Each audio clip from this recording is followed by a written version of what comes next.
దేవునికి మహిమ కలుగునుగాక. ఈ దినం దేవుని వాక్యం, తాను మీతో చెప్పినట్లు మిమ్మల్ని ఆశీర్వదించునుగాక. గమనించినట్లయితే గనక ఈ మాటను ప్రభువు తన ప్రజలతో సెలవిస్తున్నాడు. ఏమనంటే, మీ పితరుల దేవుడైన యెహోవా మీ జనసంఖ్యను 1000 రెట్లు ఎక్కువగా చేసి తాను మీతో చెప్పినట్లు మిమ్మల్ని ఆశీర్వదించునుగాక. ఇక్కడ ఇశ్రాయేలు ప్రజల యొక్క విస్తరణ గురించి, ఇశ్రాయేలు ప్రజల యొక్క జనులందరి యొక్క అభివృద్ధిని గురించి దేవుడు వారితో మాట్లాడుతున్న మాటను మోషే జ్ఞాపకం చేస్తున్నాడు. గమనించండి, ఇక్కడ 1000 రెట్లు ఎక్కువ చేసి అంటున్నాడు.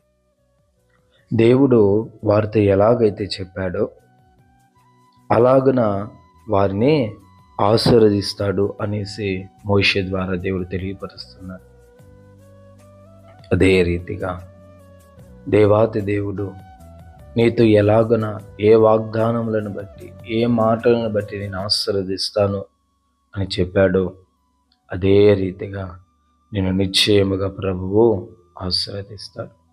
అదే రీతిగా నేను నిశ్చయముగా ప్రభువు దీవిస్తాడు, కనికరిస్తాడు, హెచ్చిస్తాడు, కృప చూపిస్తాడు.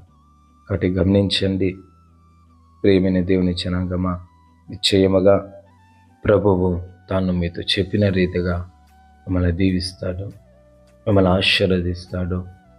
ఎలాగ ఆశీర్వదిస్తాడో, నా స్థితి ఇలా ఉంది, ఎలాగ నేను దీవింపబడతాను అని అనుకోవద్దండి. ఎందుకనంటే ఇశ్రాయేలు ప్రజలను దీవిస్తానని చెప్పిన తర్వాత అప్పటికే వారికి ఎంతోమంది విరోధంగా ఉన్నారు. కనానీయులు, అమ్మోనీయులు, మోయాబీయులు, హివ్వీయులు, పెరిజ్జీయులు, ఫిలిష్తీయులు, ఇలా ఎంతోమంది వారికి వ్యతిరేకంగా ఉన్నప్పటికీ కూడా వారిని ఆశీర్వదించినట్లుగా నీకు నీ స్థితిని బట్టి చూస్తే ఎన్నో ఆటంకాలు, ఎన్నో వ్యతిరేకతలు ఉన్నప్పటికీ కూడా నిశ్చయముగా ప్రభువు నీతో చెప్పిన రీతిగా నేను దీవిస్తాడు, ఆశీర్వదిస్తాడు.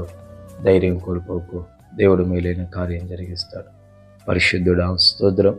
మాటను బట్టి మీరు దీవించి ఆశీర్వదించండి, కృప ఇవ్వండి. యేసు నామములో తండ్రి, ఆమేన్.